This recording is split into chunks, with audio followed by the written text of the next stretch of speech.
বিমা জলামু, এই জালেমদের জুলুমের কারণে।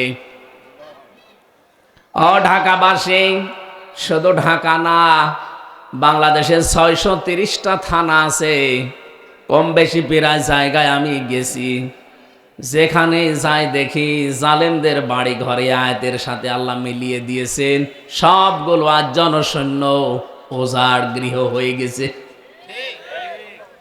কারণ যেখানে জুলুম করা হয় এই জায়গাটা পর্যন্ত আল্লাহ অভিশপ্ত বানিয়ে দেন। এ পর্যন্ত ছিল জালেমদের ব্যাপারে, এর পরের অংশ আল্লাহ দিয়েছেন আমাদের জন্য। আমরা এবার কি নেব এখান থেকে?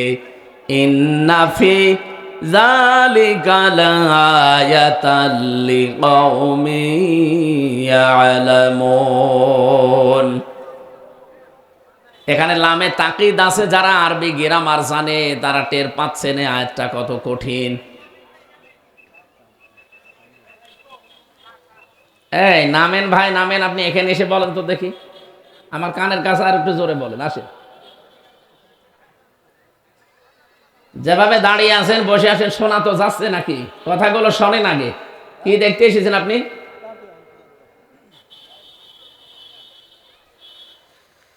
আল্লাহ রাব্বুল আলামিন বলেন এর ভেতরে শিক্ষা আছে অবশ্যই, যারা জ্ঞানী তাদের জন্যে। না, আমরা জ্ঞানী মনে করি নিজেদেরকে। আমাদের এখানে শিক্ষা কি?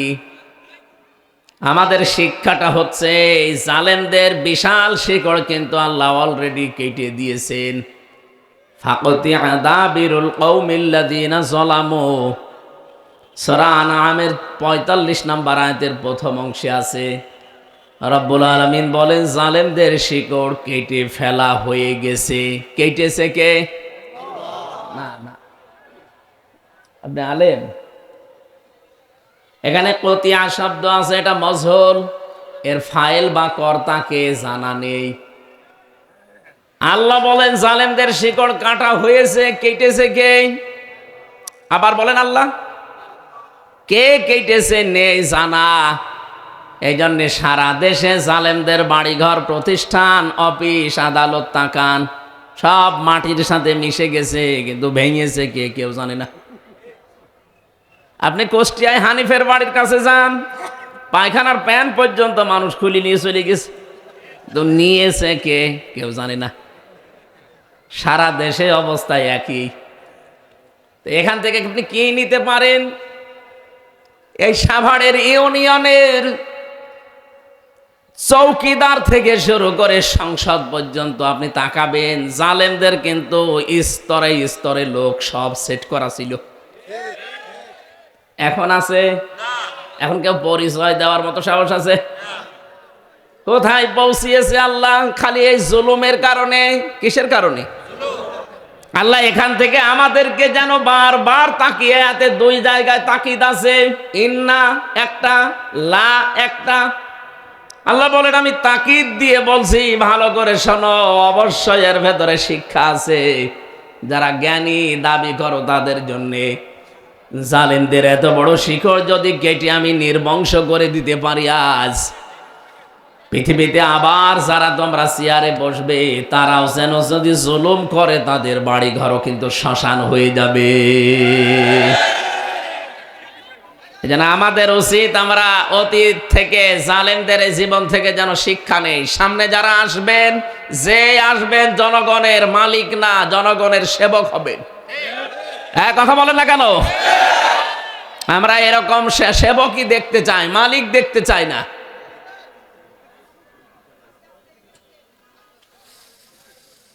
বাংলার জনগণ, এই জন্য যাদের নাম দিয়েছেন আমি শুধু তাদের দুনিয়া চাই না, আমি চাই দুনিয়া আখেরাত। আমাদের এমপি সাহেব, সাবেক এমপি সাহেব এসেছেন, কই ওনার জন্য একটা চেয়ার এখানে দেন। সাবেক এমপি আবু ভাই, আরেন কোনটা? ও বাবু ভাই, চেহারা তো পাল্টিয়ে গেছে। 15 বছর বাইতে আছি, যথেষ্ট। আপনি করেন আমি বুঝতে। আপনি আমার পাশেই ছিলেন, আপনি 1 নম্বরে ছিলেন, আমি 4 নম্বরে। সুবহানাল্লাহ আলহামদুলিল্লাহ লা ইলাহা ইল্লাল্লাহ সুবহানাল্লাহ আলহামদুলিল্লাহ লা ইলাহা ইল্লাল্লাহ লা ইলাহা ইল্লাল্লাহ মুহাম্মাদুর রাসূলুল্লাহ। সাভার বাসে যে কথাটা বলছিলাম, যতগুলো মানুষের নাম আপনারা দিয়েছেন, আমরা চাই এদের সম্মান মর্যাদা এ দুনিয়া শুধু না, মরণের পরও যেন আল্লাহ জান্নাত পর্যন্ত টিকিয়ে রাখেন। বলেন আমিন। কয়টা জিনিস লাগবে জানো? দুইটা। একটা ঈমান লাগবে নির্ভেজাল, যে ঈমানের ভেতরে শিরিক থাকলে চলবে না। এজন্য আমরা যারা এখানে সম্মান বাড়াতে চাই দুনিয়া আখিরাতে, এমন ঈমান আনা লাগবে, এমন ঈমানের দাবি করা লাগবে যে ঈমানে শিরিক নেই। আল্লাহ যেন তৌফিক দেন। বলেন আমিন।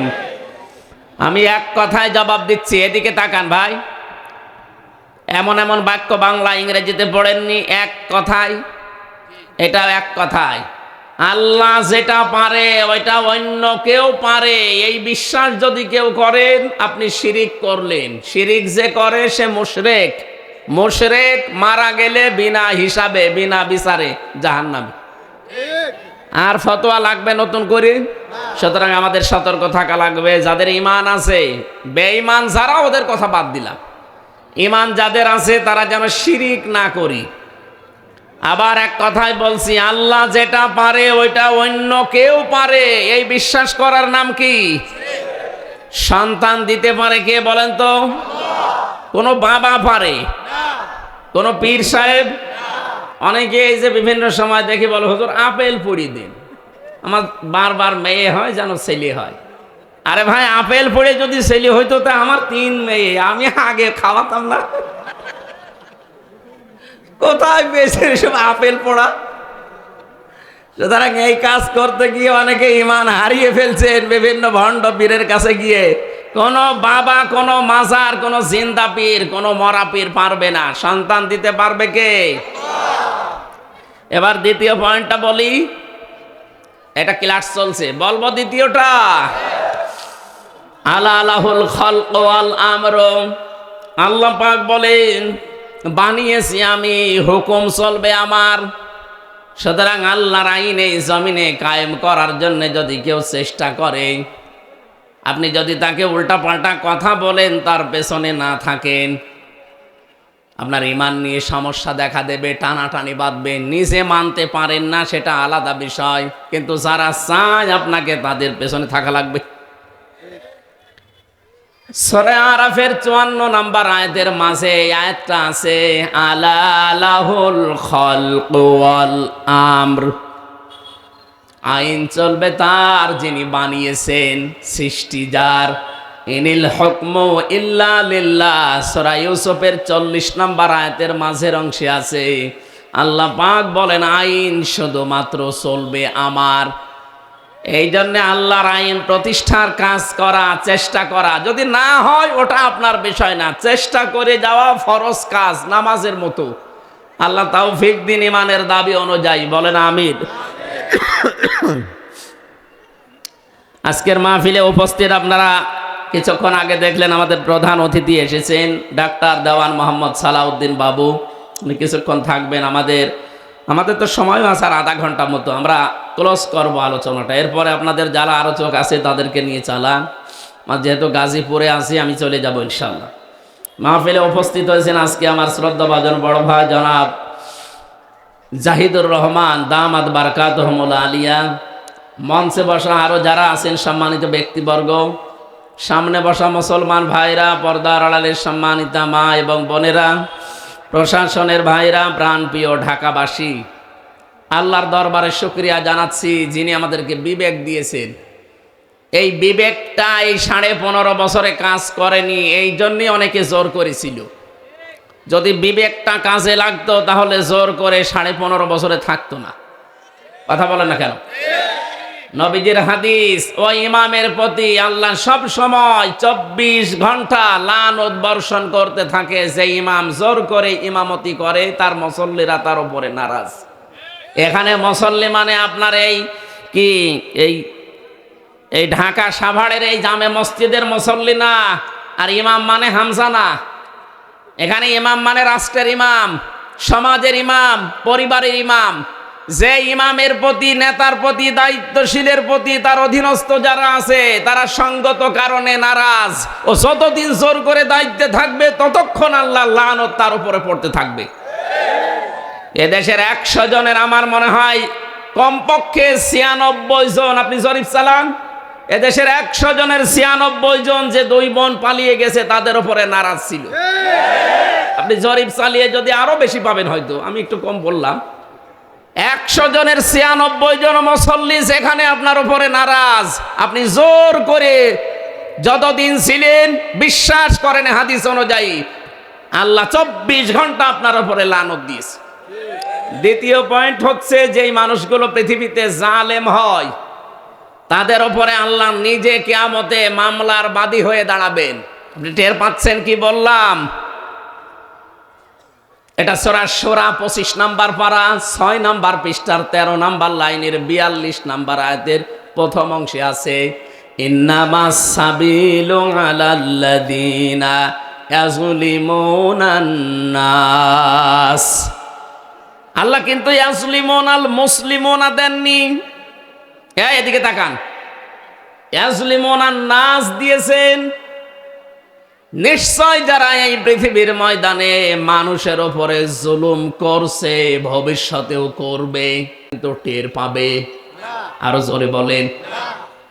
আমেরিকা যারা অত্যাচার করে, গাজায় যারা অত্যাচার করলো, ফিলিস্তিনে এখনো যারা অত্যাচার চালাচ্ছে, বাংলাদেশেও যারা অত্যাচার করেছে, এই দৃশ্যগুলো দেখে যদি কোনো মুসলমান বলে না ওটা আমার দলের না, ওটা আমার লোক না, যে যা করছে করুক গা, আমি তো ভালো আছি, আপনি মনে করবেন আপনার এই জায়গাটা প্যারালাইজড হয়ে গেছে আপনার ইমানের ভেতরে। প্যারালাইজ জিনিস যেমন নিজে নড়তে পারে না একজনের সাহায্য ছাড়া, আপনার যে ইমান, এই ইমান দিয়ে আপনি জান্নাতেও যেতে পারবেন না। আমার প্রথম পয়েন্ট ছিল আপনার শরীর পাক। এটা আমি বোঝাতে উদাহরণটা আনলাম। শরীর বলতে যেহেতু তামাম দুনিয়ার সব মুসলিম একটা শরীরের মতো। এখন আমি এই সাভার জামে মসজিদে নামাজ পড়তে যাব, এদিকে তাকান। নামাজ পড়তে যাওয়ার সময় দেখি সামনে একজন মহিলা বেপরদা, মাথায় কাপড় নেই, বুকে ওড়না নেই, এমন কায়দায় দাঁড়িয়ে আছে। আমি যদি বলি নাউজুবিল্লাহ আস্তাগফিরুল্লাহ, এইভাবে মহিলারা চলাফেরা করে, এই দেখে আমি চলে গেলাম। মনে করেন শাবনূরের মতো একটা মহিলা এরকম বেপরদায় দাঁড়িয়ে আছে। নামাজে দাঁড়িয়ে যদি আপনি সূরা কিরাত তেলাওয়াত করেন, আলহামদুলিল্লাহি রাব্বিল আলামিন, আপনি যতই আল্লাহর ওলি দাবি করেন, মনে মনে খেয়াল করবেন যে আমি কি দেখি আসলাম। বলেন তো এখন কি ওই শাবনূরকে মেরে ফেলা লাগবে? না, তাকে পবিত্র করা লাগবে। তাকে পবিত্র করার মাধ্যম আল্লাহ দিয়েছেন পর্দা। কি বলেন বলেন? ওকে পর্দা দেওয়ার ক্ষমতা আমার আছে, সালাউদ্দিন সাহেবের আছে না, রাষ্ট্রের আছে, এবং তার দায়িত্বশীল যারা তাদের আছে। সুতরাং এই দায়িত্বশীলগুলোকে দায়িত্বপূর্ণ আচরণ করা দরকার। আর এই রাষ্ট্রকে এমন জায়গায় দেওয়া দরকার, রাষ্ট্র যেন তাকে পবিত্র করে পর্দার বিধান দেয়। তাহলে নামাজে দাঁড়ার সময় যদি ওই রকম কিছু বাঁধেও, বাঁধবে তো না, বাঁধবে কিন্তু ফাতেমার মতো দেখতে মনে হবে। হযরতে ফাতেমা যখন বাইরে যেতেন তখন যেমন পর্দা করে যেতেন, ওরকম রাস্তাঘাটে দেখবেন, কিন্তু শাবনূর না, দেখবেন আপনি ফাতেমা। নামাজে দাঁড়াবেন কিন্তু আপনার ওই খেয়াল আর আসবে না, কারণ আপনি দেখে এসেছেন হয় নিজের খালা নাই নিজের মেয়ে। আমার বোঝানোর বিষয় ছিল 13টা বিষয়, যেহেতু ফরজ নামাজের ভেতরে, এই 13টা ফরজের একটা ফরজ আপনি আদায় করেননি, 12টা আদায় করেছেন, আপনার নামাজ হবে? বলেন বলেন। এখন যদি বলেন না আমি 12টা আদায় করলাম, একটা করি নাই, অন্তত 12টা সওয়াব দেন, কি হবে? না, এটা যেমন সহজে বুঝলেন। হ্যাঁ, 14টা ওয়াজিব আছে, যদি আপনি একটাও ছেড়ে দেন আপনার নামাজ হবে, কিন্তু জরিমানা দেওয়া লাগবে, সিজদা। কি দেওয়া লাগবে বলেন বলেন? সুন্নত আছে 12টা, নামাজ ভেঙে যাওয়ার কারণ আছে 19টা। এর ভেতরে যে কোনো একটা যদি ছেড়ে যায় আপনার নামাজ কিন্তু বাতিল হয়ে যাবে 19টার ভেতরে। 13টা ফরজ যেমন গুরুত্বপূর্ণ সামনে রাখা লাগে, এরপরে ওয়াজিব, এরপরে সুন্নাত, এরপরে মুস্তাহাব, এরপরে নফল, এরপরে মুবাহ, সব সিরিয়াল করা আছে। ফরজ বাদ দিয়ে বাকি কোনোটা যদি ছেড়ে যায়, সেজদা দিলে, জরিমানা দিলে নামাজ আদায় হয়ে যাবে। কিন্তু 13টা ফরজের একটাও যদি বাদ যায়, আপনি যত সুন্দর করে নামাজ পড়েন আপনার নামাজ পড়াটা বাতিল, একটা সওয়াবও হবে না, জিরো। বলেন, শূন্য, কিচ্ছু পাবেন না এই পৃথিবীতে। ঠিক আমার আল্লাহ ফরজ বিধান দিয়েছেন 500টা। কয়টা বলেন বলেন? এই পুরা কোরআন শরীফে 500 বিধান আছে শরীয়তের। এইগুলো আমাদের ব্যক্তি, পরিবার, সমাজ আর রাষ্ট্রে সব দেখাতে হবে আল্লাহকে। আপনি 499টা মানেন, একটা মানেন না, নিজে তো মানেন না, আরো বিরোধিতা করেন। বুঝবেন আপনার 12টা ফরজ আদায় করে একটা ফরজ আদায় না করলে যেমন একটা সওয়াবও হয় না, জিরো হয়। কিয়ামতের দিন আপনাকে যখন মাপ দেওয়া হবে মিজানের পাল্লায়, পুরাটা জিরো। এই কথা বলেন না কেন? হ্যাঁ, আপনার হয়তো অনেক আনুষঙ্গিক আর যেগুলো বললাম, এই যে মাইক, কার্পেট, এরপরে এই যে এখানে যেগুলো আছে আনুষঙ্গিক, এগুলো না থাকলেও তো হয়, কিন্তু দিলে একটু আরো ভালো লাগে, আরো ভালো করে মানুষ মঞ্চ বলবে। কিন্তু এই খুঁটি আর সামিয়ানা না থাকলে কোনো পাগলও এটা মঞ্চ বলবে না। আমার জীবনে এই 500 ফরজের 499টা আমি আদায় করি, একটা আদায় তো করি না, আরো বিরোধিতা করি। কিয়ামতের দিন আল্লাহ যখন মিজানের পাল্লা নাম শোনেন, মাপ দেবেন, গুরুত্বের ভিত্তিতে মাপবেন। আপনি আগে গুরুত্বপূর্ণ কাজগুলো করেছেন না গুরুত্বহীন কাজের আপনি বেশি বেশি প্রায়োরিটি দিয়েছেন? বাস্তবতা এইটা। কিয়ামতে দেখবেন আপনার আমল নামা পুরাটা জিরো, শূন্য হয়ে দেখা দেবে।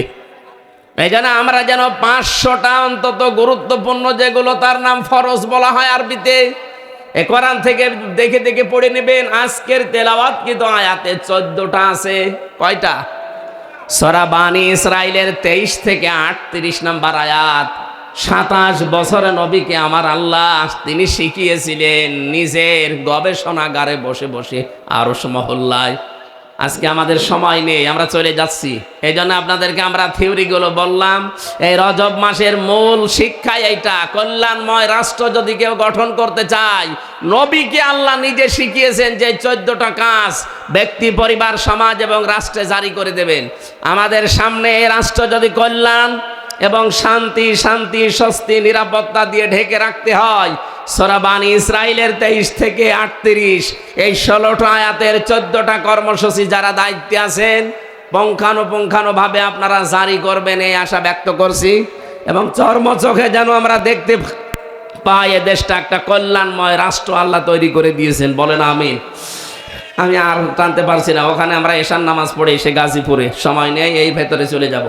আগামীতে আবার কোনো সময় আসলে একটা মাহফিল নেবেন, কারো কথায় 2-3টা করে নেবেন না।